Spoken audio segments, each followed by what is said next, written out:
오늘 우리에게 주신 하나님 말씀은 신약 성경 241페이지 로마서 3장 1절에서 2절 말씀입니다.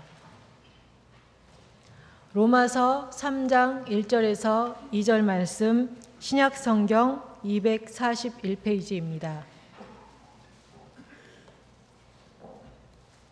이제 말씀을 봉독합니다. 하나님의 말씀을 경청하시기 바랍니다. 그런즉 유대인의 나음이 무엇이며 할례의 유익이 무엇이냐? 범사에 많으니 우선은 그들이 하나님의 말씀을 맡았음이니라. 아멘.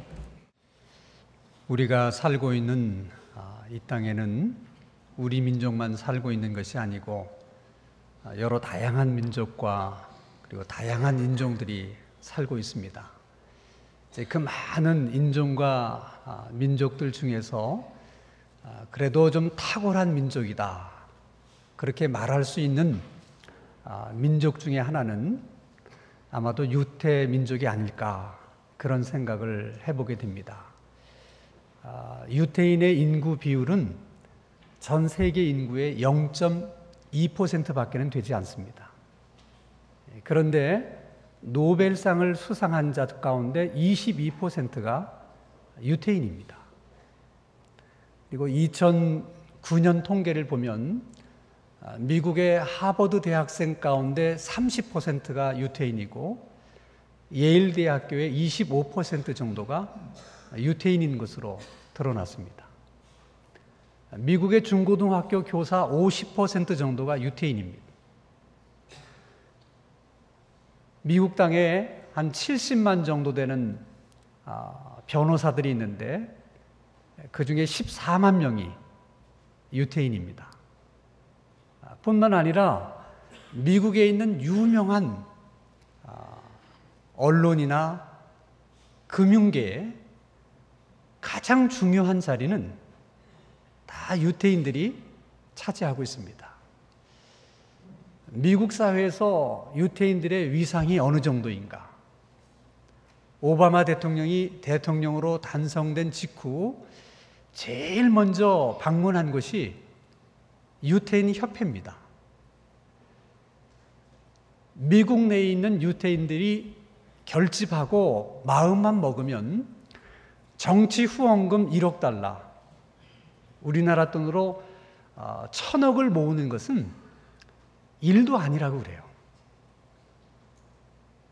여러분, 지금 이 전 세계를 이끌어가는 리더격의 나라가 있다면 그 나라는 미국인 것이 틀림이 없습니다. 근데 그 미국을 움직이는 중요한 인물들이 대부분 유태인들이라는 거예요. 어떻게 그 작은 나라, 작은 민족이 그처럼 탁월한 민족이 될 수 있었을까? 그들이 처음부터 그랬던 것은 아닙니다. 우리가 잘 아는 것처럼 유태인들의 조상은 이집트의 노예였습니다. 유대인들처럼 민족 하나가, 민족 전체가 자기 영토도 없이 그리고 자기 주권도 없이 남의 나라의 노예로 살았던 경우는 역사에 그 유례가 없는 일입니다. 우리나라 같은 경우도 일본 사람들에게 36년 동안 통치를 받았지만 그래도 우리는 우리 땅이 있었어요. 우리 땅에서 살면서 그런 통치를 받은 것입니다. 그렇기 때문에 당시 사람들의 눈으로 보면 유태인들은 세상에서 가장 비천한 민족이고 가장 불쌍한 민족입니다. 근데 그런 민족을 하나님이 선택을 하신 거예요. 그리고 그 민족을 선택하신 이후에 하나님은 그들에게 주실 수 있는 것은 모든 것을 다 주셨습니다. 땅 한 평이 없는 그들에게 가나안 땅을 주셨어요. 하나님이 주신 그 가나안은 말 그대로 젖과 꿀이 흐르는 땅입니다. 그래서 그 땅에서 농사만 지으면 얼마든지 풍성한 수확을 거두어들일 수 있는 그런 땅입니다. 나라가 없었던 그들에게 하나님은 이스라엘이라는 나라를 세워주셨어요. 뿐만 아니라 그 나라에 복을 주셔서 인근 여러 주변 나라들로부터 조공을 받을 수 있는 그 정도의 부강한 나라로 하나님이 만들어 주셨습니다. 그래서 이스라엘 백성들의 입장에서 생각해 보면 정말 하나님 앞에서는 아무 할 말이 없는 사람들입니다. 여러분, 이스라엘 백성들처럼 유태인 그 민족처럼 그렇게 많은 복을 하나님으로부터 받은 민족이 어디 있겠습니까? 그런데 놀라운 것은 그렇게 엄청난 하나님의 복을 받은 유태인들이 어느 날 그 모든 것을 다 잃어버립니다. 나라도 잃어버리고 국토도 잃어버리고 그들의 소유도 다 잃어버립니다. 그리고 전 세계에 흩어져서 2000년 가까이 유리방황하면서 그들이 살았습니다.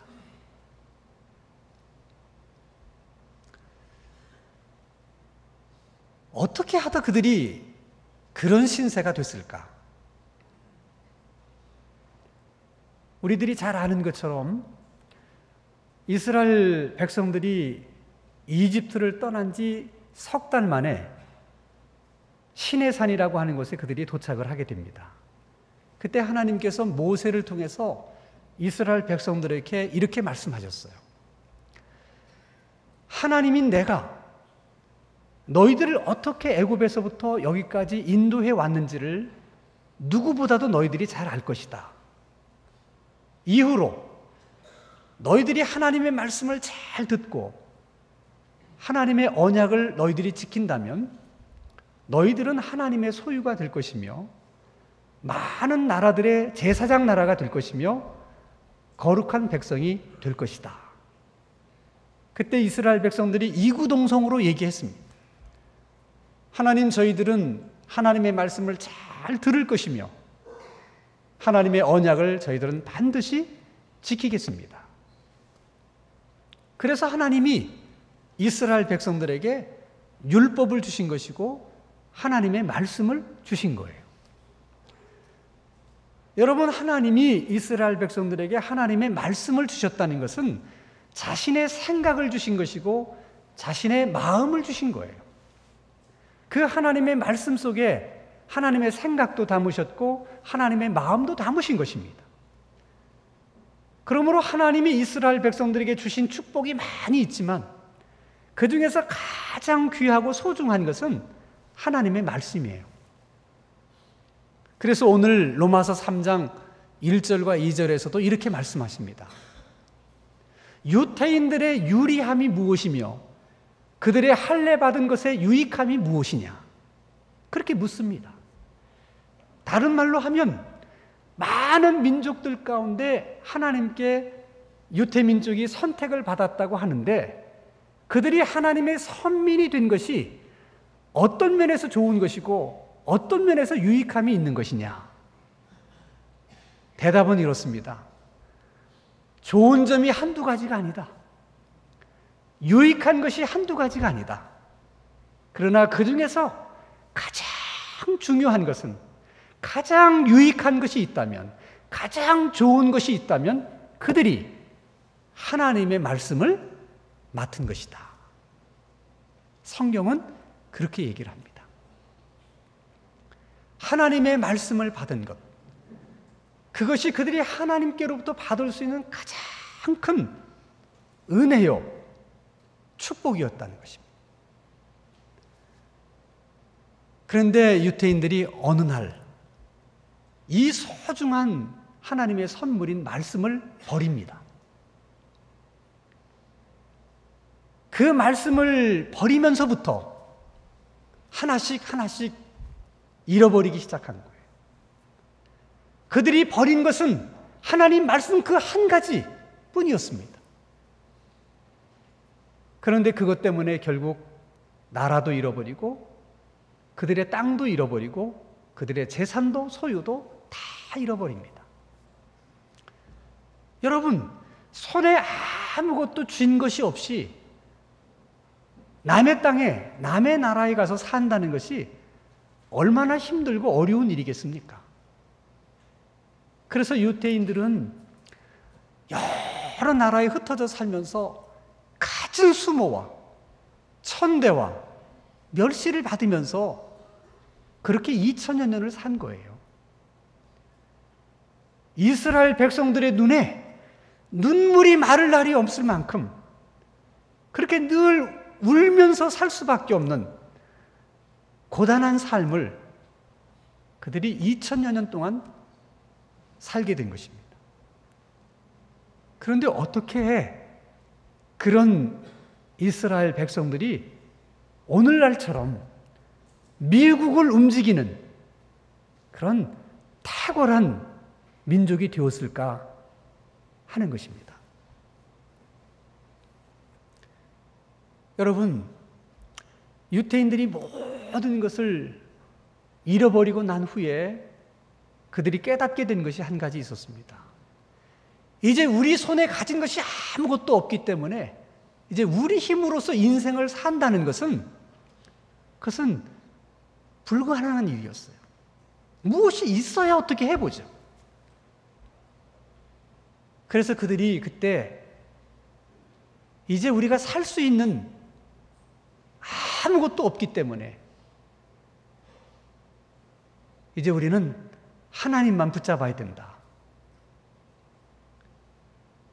그래서 그들이 다시 하나님을 붙들기 시작했어요. 하나님을 붙들었지만은 역시 그 손에는 아무것도 없었습니다. 땅이 있어야 농사를 짓죠. 뭐 가축이 있어야 목축업을 하죠. 돈이 있어야 장사를 할 거 아니겠습니까? 아무것도 없었어요. 그때 그들이 돌아보면서 다 잃어버렸지만 그래도 아직까지 자기들에게 남아있는 것이 있다는 것을 한 가지 발견했는데 그것이 하나님이 자기들에게 주신 하나님의 말씀이었어요. 그 말씀을 조상들이 대대로 자기들에게 전승해 준 거예요. 그래서 그들이 아무것도 없었기 때문에 하나님의 말씀을 붙들기로 작정을 합니다. 그래서 어느 나라 가서 살든지 유대인들이 사는 동네에는 그들이 회당을 짓고 안식일마다 그곳에 모여서 함께 말씀을 읽었습니다. 그리고 하나님의 말씀을 앞에 놓고 자기들이 지금 겪고 있는 삶의 이야기를 서로 나누기 시작했어요. 그리고 앞으로 어떻게 하면 우리가 이 하나님의 말씀대로 살 수 있을까를 토론하기 시작했어요. 많은 세월 그 내용들을 모아서 그들이 탈무드라고 하는 책을 만들어냅니다. 정말 고단하고 어려웠던 삶을 그들이 이겨낼 수 있었던 그 지혜가 바로 하나님의 말씀 속에서 그리고 탈무드 속에서 그들이 얻게 된 것입니다.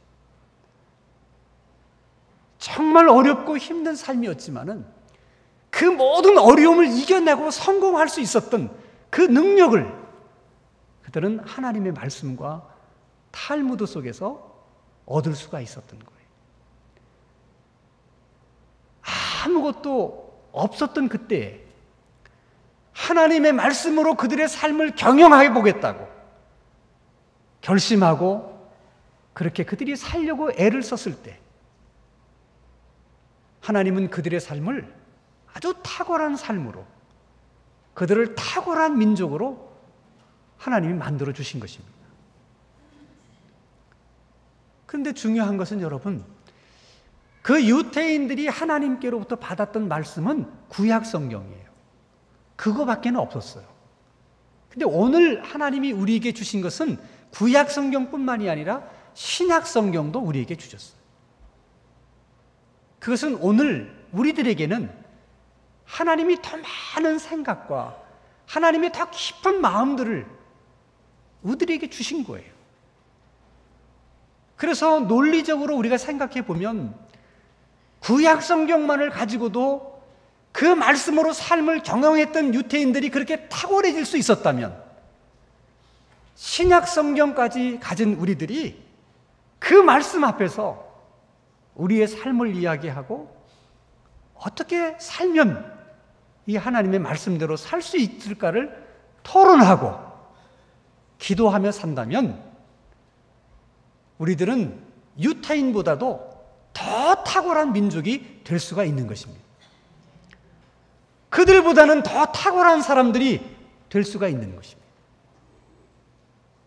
그러나 만약 그 반대로 그 옛날 유태인들이 그 소중한 하나님의 말씀을 버린 것처럼 우리도 그 말씀을 버리게 되면 당장은 아니겠지만 결국은 우리도 하나씩 하나씩 모든 것을 다 잃어버리게 될 것입니다.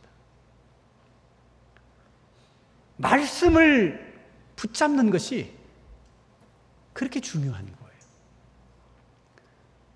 그러면 유태인들은 왜 그 소중한 하나님의 말씀을 받고서 그 말씀을 버리게 됐을까? 왜 말씀을 버렸을까? 갈등 때문에 그렇습니다.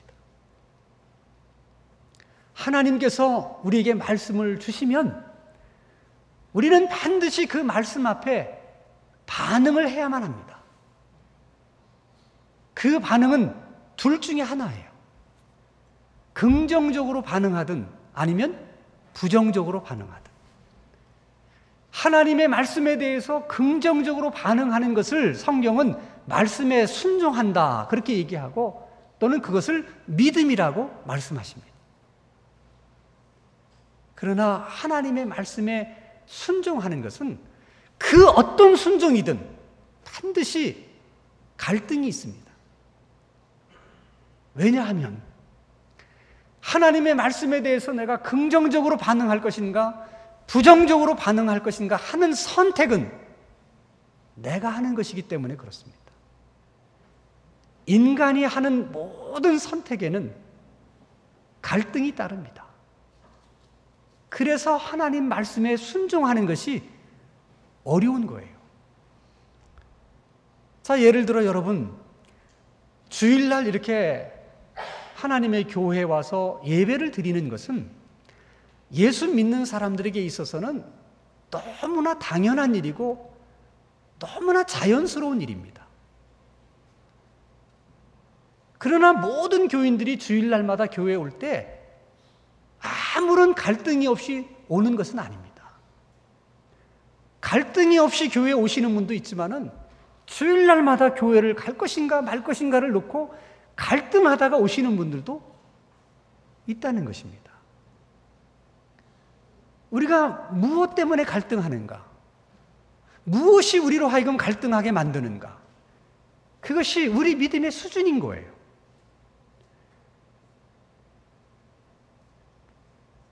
하나님을 믿는 사람들은 하나님의 말씀에 순종하는 일을 두고 누구나 다 갈등을 겪습니다. 갈등 없이 그냥 믿음으로 모든 것을 수용하고 모든 것을 믿음으로 사는 그런 성도는 사실 한 분도 없어요. 그 갈등의 크기가 적으냐 크냐 그 차이일 뿐이지 다 갈등이 있습니다. 여러분, 여러분의 삶에 아무런 문제가 없을 때는 이렇게 주일날 교회에 오는 것도 별 갈등 없이 올 수 있어요. 근데 가까운 친척이 이날에 결혼하면, 결혼식이 있으면 갈등을 느끼게 됩니다. 거래처 사장님이 주일날 같이 골프를 치자, 같이 등산을 하자 얘기를 하면 갈등을 느끼게 됩니다. 여러분, 이런 갈등이 계속된다고 한번 생각해 보세요. 얼마나 고통스럽겠습니까? 그래서 유태인들이 결국은 말씀을 버린 거예요.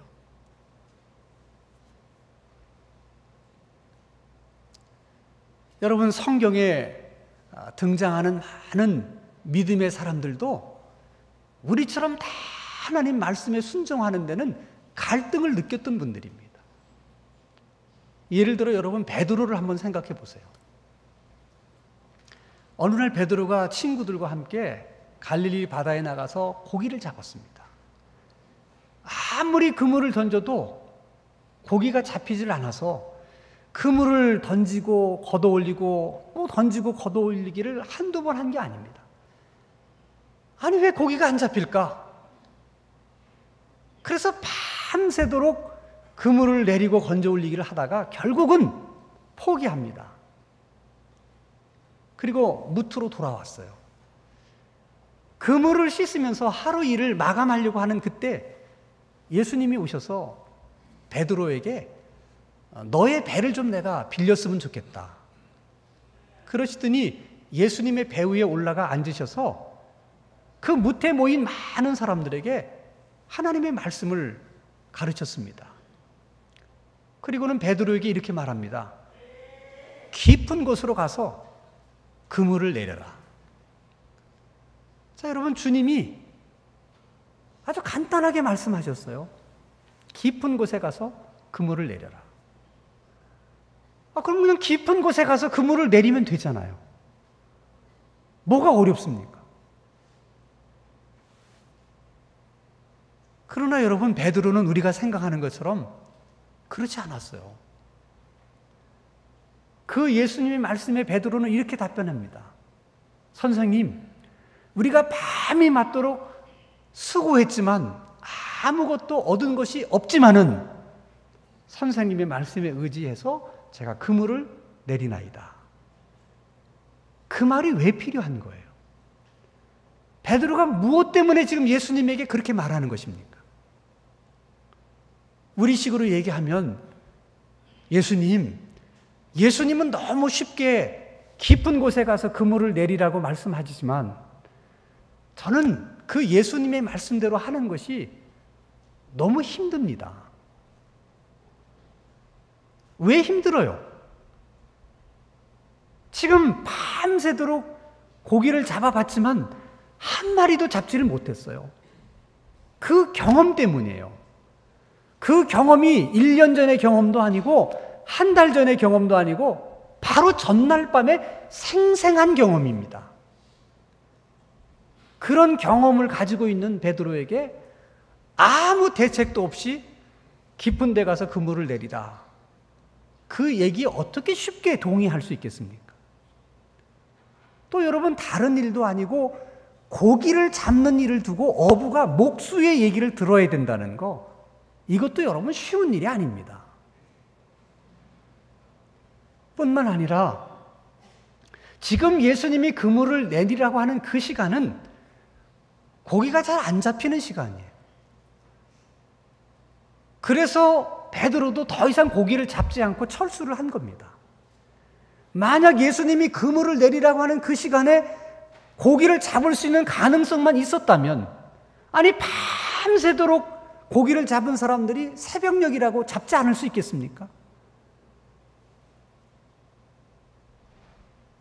고기가 잡히지도 않는 시간에 그물을 내리라고 하는 예수님의 말씀을 어떻게 쉽게 동의할 수 있겠습니까? 그래서 베드로도 많은 지금 갈등을 하는 거예요. 그 갈등을 지금 그렇게 예수님에게 표현한 것입니다. 그때 베드로는 예수님의 말씀에 대해서 두 가지 중에 하나로 반응할 수 있습니다. 그냥 들었지만 무시해버릴 수 있어요. 아니면 예수님 다음에 하죠. 그렇게 할 수도 있습니다. 근데 베드로는 갈등하고 있었지만, 그러나 그 갈등을 넘어서서 예수님의 말씀에 순종을 합니다. 말씀에 순종해서 그물을 던졌더니 그물이 찢어질 만큼 많은 고기가 잡혔어요. 왜 예수님이 그렇게 많은 고기를 잡힐 수 있도록 하셨을까? 그것은 베드로의 갈등이 그만큼 컸기 때문에 그런 거예요. 예수님이 아세요. 그 예수님의 말씀을 들은 베드로가 얼마나 큰 갈등을 하고 있는지를, 그 갈등이 그처럼 컸기 때문에 하나님이 그물이 찢어질 만큼 많은 고기로 보답해 주신 거예요. 여러분, 하나님의 말씀에 순종하는 일은 어떤 순종이든 갈등이 있습니다. 작은 순종에는 작은 갈등이 있고, 큰 순종에는 큰 갈등이 있고, 위대한 순종에는 위대한 갈등이 있는 것입니다. 하나님이 아브라함에게 100세 때 아들을 주셨는데 다시 그 아들을 하나님께 번제의 제물로 드리라 했을 때 아브라함이 아무 생각 없이 너무 믿음이 좋아서 쉽게 그 아들을 번제로 드릴 수 있었겠습니까? 그렇지 않습니다. 얼마나 아브라함이 많이 갈등하고 고민했겠습니까? 그걸 하나님이 아십니다. 그래서 그 아브라함의 순종을 보시고 하나님은 아브라함에게 큰 민족을 이루게 해주신 거예요. 그 아브라함의 순종이 큰 순종이었기 때문에 하나님은 큰 민족으로 아브라함에게 보답해 주신 것입니다. 여러분, 우리가 인생을 살아가다 보면 흔히 우리가 하는 말로 쫄딱 망했다, 그런 날이 있을 수 있어요. 아무것도 내 손에 가진 것이 없습니다. 다 빼앗겼고, 다 날라갔고, 다 잃어버렸어요. 그렇더라도 여러분, 절망할 필요가 없습니다. 그렇기 때문에 여러분, 우리에게 하나님이 필요한 거예요. 그렇기 때문에 이제 우리가 붙잡을 수 있는 분은 하나님밖에 없는 거예요. 그럴수록 여러분, 하나님을 붙드세요. 아무것도 없다고 말씀하지 말고, 그럼에도 불구하고 하나님이 우리들에게 주신 것이 있어요. 하나님의 말씀입니다. 항상 그 말씀을 여러분 앞에 놓고 내가 말씀대로 살려면 어떻게 살아야 되는가?